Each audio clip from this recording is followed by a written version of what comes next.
Құрметті оқушылар, бүгінгі біздің өтетін сабағымыз химиядан. Жаңа сабақ түріне өтпес бұрын алдымен сынып пен психологиялық ахуал қалыптастырып алу үшін бірінші шарты шеңберіне тұрайық. Барыңыз. Қай жерге тоқтағаннан тұрамыз. Жақсы көңіл күйде бастайық сабағымызды. Бар бір-бірлерін қолдарын ашқандар алақан жоғын керек.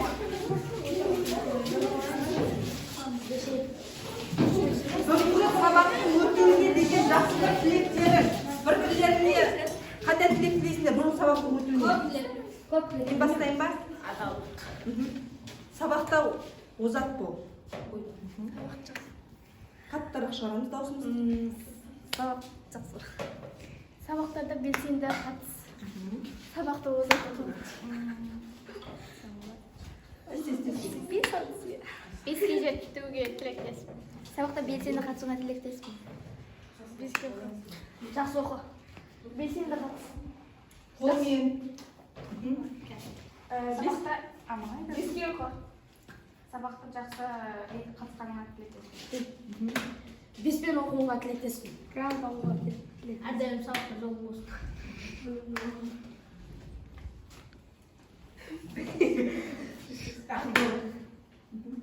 Апай болсын. Жақсы отырыңдар орындарына.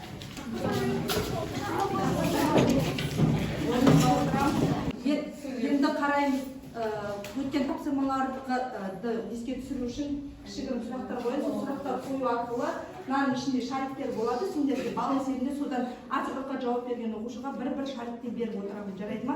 Ол шариктерді өздерімен бірге алып отырасыңдар. Қазір ортаға қойып қоймаңдар. Кейін топқа бөлінгеннен кейін қай топқа түсесіңдер, қай топқа шариктерді өздерімен бірге апарасыңдар. Жарайды ма? Ал бастаймыз. Заттар нешеге бөлінеді? Үшке. Қол көтеріп қана жауап береміз. Заттар екіге бөлінеді, жай заттар және күрделі заттар. Молодец, жарайсың. Тағы, жай заттар қаншаға бөлінеді? Жай заттар екіге бөлінеді, металлар және бейметаллар. Жарайсың. Химиялық периодтық кестеде қанша элемент бар? Напростан сұрайық. Балауса? 118 элемент бар. Қазіргі таңда 118 элемент бар. Жарайсың. Ең көп таралған металды айтаңызшы. Кім біледі? Ең көп таралған металл. Біздің өмірде де көп жүрген металдарымыздың біреуін. Кез келген металл. Ағаш. Темір. Жарайсың. Тағы бір металл атаймыз. Нақты белсенді боламыз. Ағаш. Ағаш деген металл бар ма? Қола. Химиялық элементтердің агрегаттық күйлері қанша күйде болады? Тек санын айтамыз. 3 түрде. 3 күйде болады. Металдардың агрегаттық күйі қандай? Металдардың агрегаттық күйі қандай? Металдардың агрегаттық күйі көбіне қандай болады? Және? Жұмсақ. Газ тәрізді. Екеуіне бір шар. Біздің металға келіп, мына жерде үшбұрышты шеңберлер бар. Осы шеңберден бір-бір шеңбер таңдаймыз. Келеміз, басықтар келіп, бір-бір шеңберден алып кетіңдер. Одан кейін бар. Осының астында екі түрлі сөз тұр. Сөз тіркес, яғни біреу негіздік оксид, екінші қышқылдық оксид. Негіздік оксидтер мына жаққа отырамыз, қышқылдық оксидтер ана топқа отырамыз.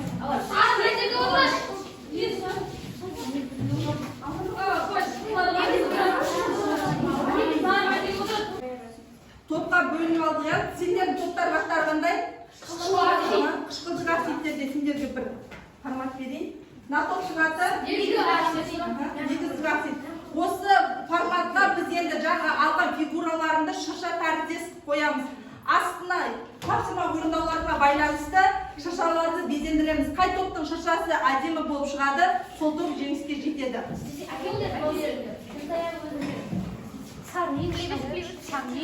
Алларыңдар клей деп Не, цветной қысым. Одан кейін алған шариктердің бір өздерінде бар жаңағы сұрақ қойып. Сұраққа жауап беріп алған шариктердің. Сендер әдемілеп. Аштан бастап істейіндер. Астамыз Оқушылар Үстінде мынандай жұлдызымыз бар, және де астында осындай шыршамыздың асты бар. Соған орындастап кетеміз. Қазір тапсырма орындасаңдар ғана аласыңдар ол белгілерді бірақ. Сіздің жұлдыз қоятын астына не қояды? Ей, ты положимаса тері жоқ. Әртүрлі көп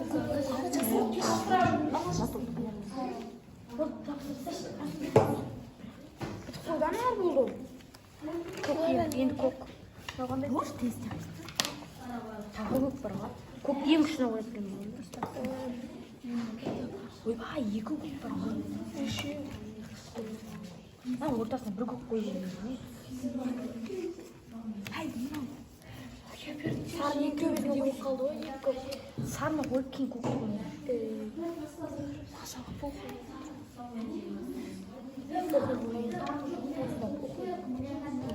Болды. Тамма. Белге берсеңші. Жаны жаттырып қойды.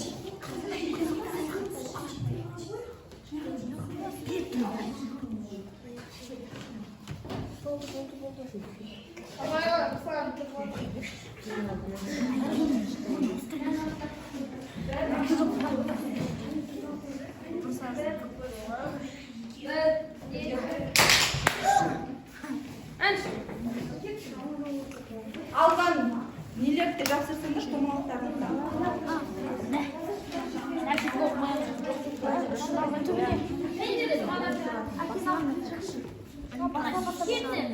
Біздікі көп бастауымыз.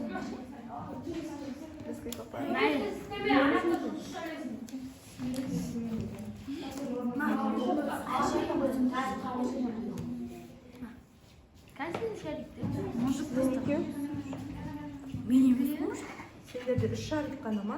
Төртеу. Тағы бар ма? Наға. Астында бар еді бар.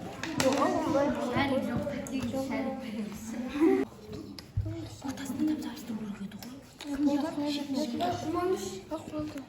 Соны осына не қоясың? Бүгінгі өтетін жаңа сабағымыздың тақырыбы негізгі және қышқылдық оксидтердің түзуі. Біз алдында қарастырғанда химиялық элементтердің өзі екіге бөлінеді деп қарастырдық, бейметалдар және металдар. Осы бүгінгі тақырыпты сендерге қысқаша ғана түсіндіріп берейін. Металдар, олар негіздік оксидтер түзеді. Осы естеріңе сақтағандар. Агрегаттық күйі көбіне қатты болатын заттарды металдар деп аламыз, иә. Агрегаттық күйі қатты немесе арасында сұйық болатын заттардың көбісі негіздік оксидтер түзеді. Ал қышқылдық оксидтер түзетін қандай элементтер болды сонда? Бейметалдар. Я, бейметалдар. Яғни бейметалдар қышқылдық оксид түзеді. Енді периодтық кестені оқулықты қолданайық. Осы периодтық кестеге қарайтын болсақ, осы жерде ашамыз периодтық кестені.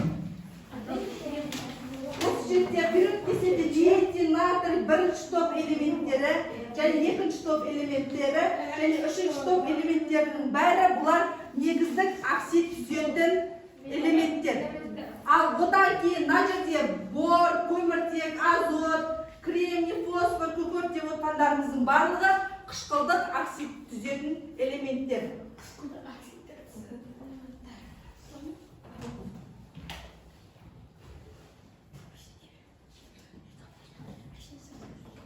Осыған байланысты енді мен сендерге тапсырма берейін. Бірінші топтық жұмыс, топпен жұмыс жасап алайық. Жарайды ма? Өткен тақырыпта қарастырылған және осы бүгінгі тақырыпқа да арналған тапсырмалар бар астында. Мына жерден топтан өзіміз ұйымдасып бір басшы сайлап алайық. Өзіміз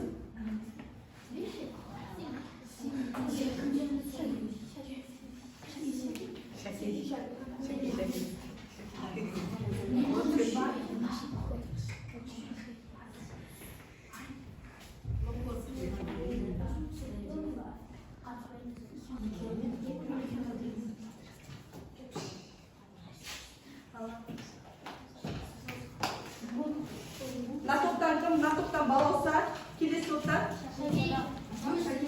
екеуіне бір тапсырма алыңдар. Соны топпен орындаймыз тапсырмаларды.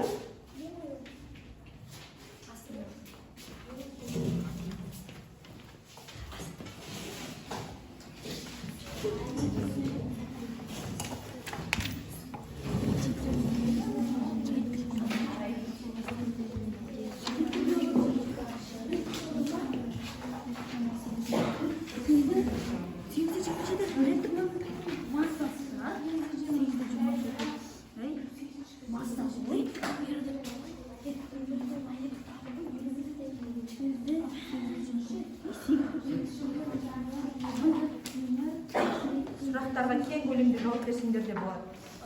Бірінші сұрақ, екінші жауап екен, екінші есеп екен, 8-ші және 27-ші элементтер изотоптарын жаз. Нейтрон, электрон, протон.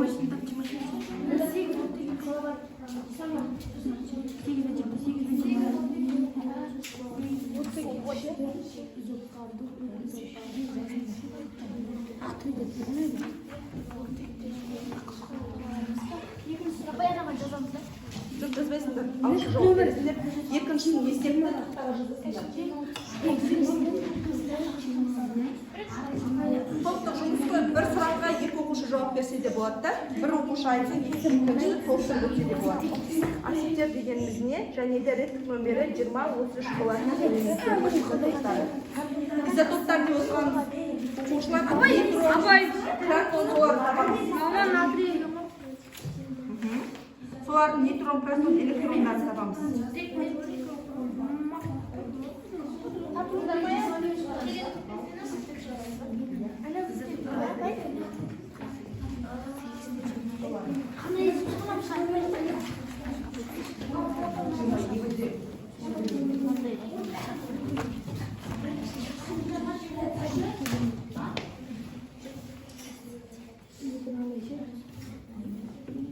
Соған жазып алсыңдар.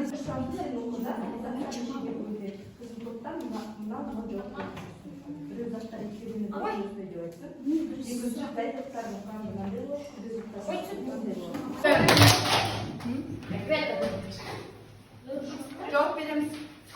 Тапсырмалар.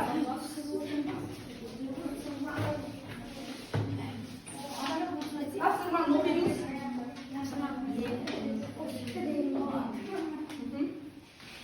Біздің бірінші тапсырмадан, біздің топтан бірінші сұраққа Нұрай жауап береді.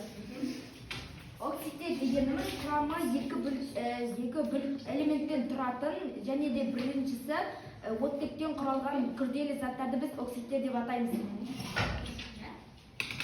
Екінші сұрақта бар ма? Екінші сұраққа заңға жауап береді. Бұл сұрақта реттік нөмері 20 және 33 болатын элементтерді изотоптарын жазыңыз деген. Изотоптарын жазыңыз деген. Кеп жазамыз.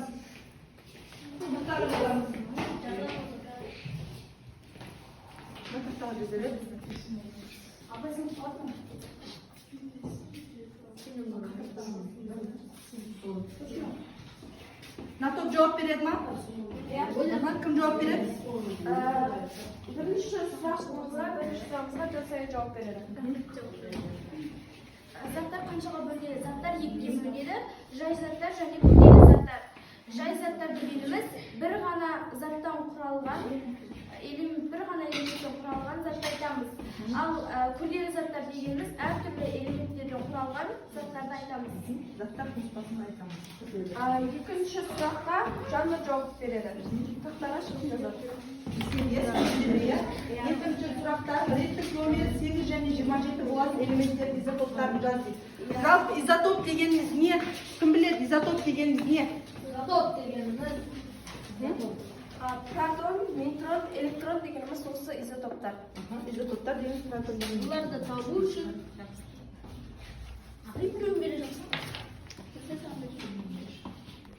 Кімде де жауап береміз? Натоптың қатесі бар ма? Тексерейікші. Келесі топ. Бірінші кальций. Реттік нөмері 20, атомдық массасы 40. Кеп түсіндірсе өзің, қалай анықтадың? Бұл жерде кальций, бұл атомдық нөмері 40, ал реттік нөмері 20. Атомдық нөмер демейміз, атомдық массасы. Атомдық массасы 40. Біз протонға Реттік нөмері қанша болса?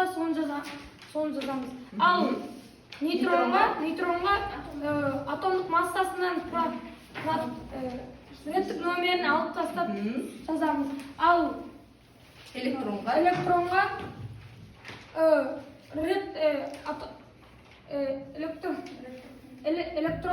электронға реттік номері атомдық массасының реттік номерін алып тастаймыз. реттік номерін алып тастаймыз. Сол кезде шықты. Дұрыс па екен есебі? Бірінші есеп. Екінші есеп ше?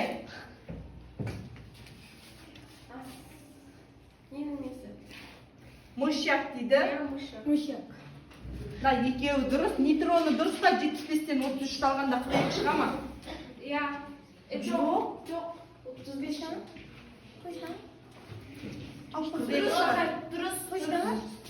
көрмейсің бе? Бір жұмысшы. Келесі топ түсіндіреміз.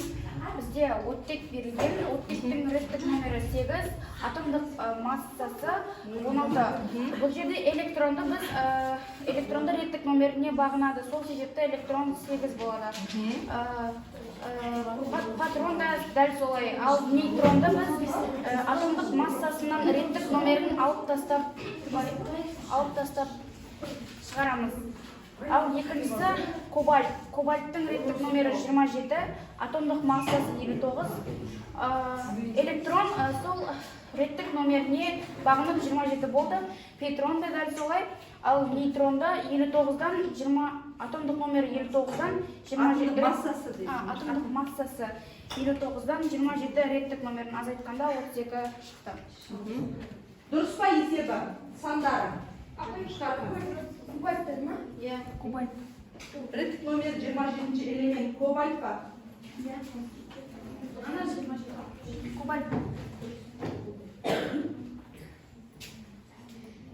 Дұрыс па? Келесі топ?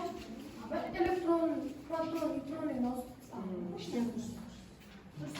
Дұрыс па? Ана жерде бір жұлдызшаны ал өзіңе. Тобыңа бар жүр. Жарайсыңдар, екі топта жақсы орындады тапсырма.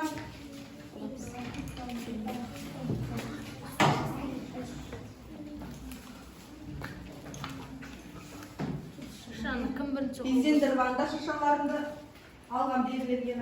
Енді біздерді оқулықты ашамыз бәріміз. Оқулықпен жұмыс жасайық.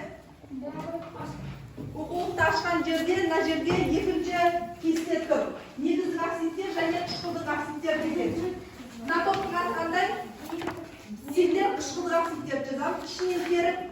Ал сендер негізгі оксидтерді ішінен теріп жазамыз. Екінші тапсырма.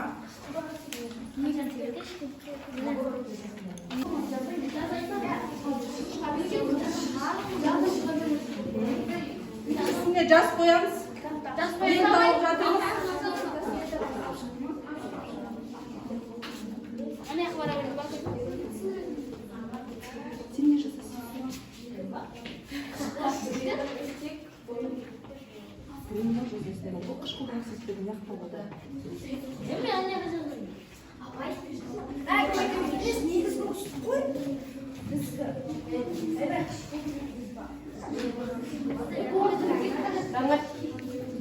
Қышқылдық оксидтерге аттарын атап шығайықшы. Аттарын атаймыз.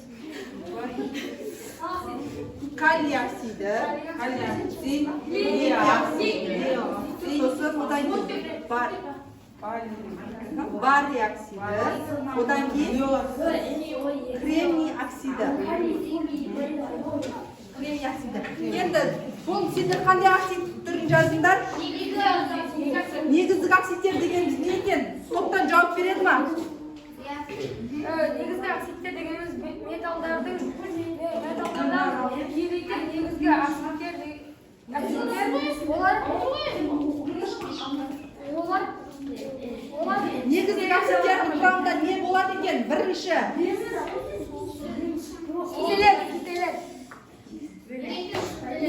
металл. Бірінші металл, екінші қандай элемент болады? Оттек болады. Осы екі элементтен құралған оксидтерді не деп атаймыз сонда? Негізгі оксидтер. Біріншісі металл, екіншісі өлшем болатын қоспаны біз негізгі оксидтер деп атайды екенбіз. Молодец. Біздің топтан екінші тапсырмаға Досманов пен Абайдың шығады. Burada aldım. Қазір Қандай оксидтерді жазамыз? Қышқылдық оксидтер. Оттегімізді үлкейтіп жазамыз кішкене.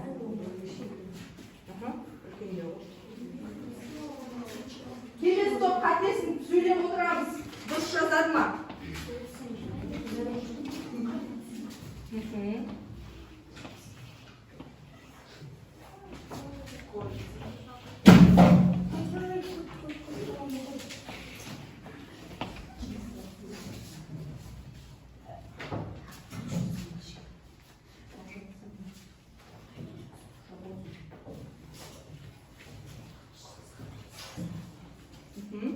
Дұрыс па?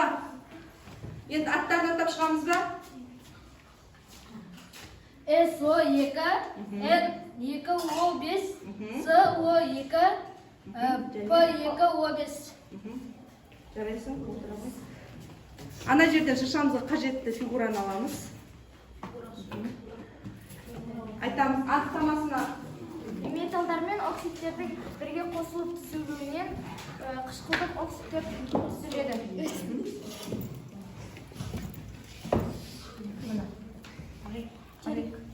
Шариктер Шашамызды безендіріп қоямыз. Сонымен қай топтың шашасы әдемі шығады, сол топ жеңіске жеткен болады.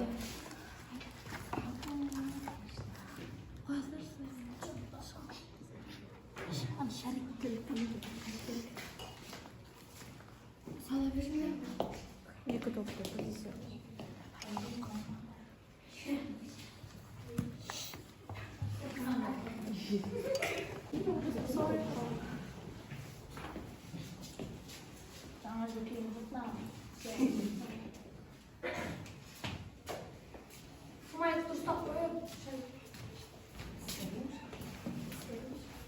Қай топты жазар? Достық жеңді деп қойсылай Енді оқушылар үйге осы бүгін өткен тақырыбымызды оқып келеміз. Негіздік және қышқылдық оксидтер дегеніміз не? Олар қалай бөлінеді? Осыны қарастырдық бүгін. Осы тақырыпты оқып, осы тақырыптың астында ең соңғы тапсырманы дәптерге орындап келеміз. Жарайды ма? Сау болыңдар.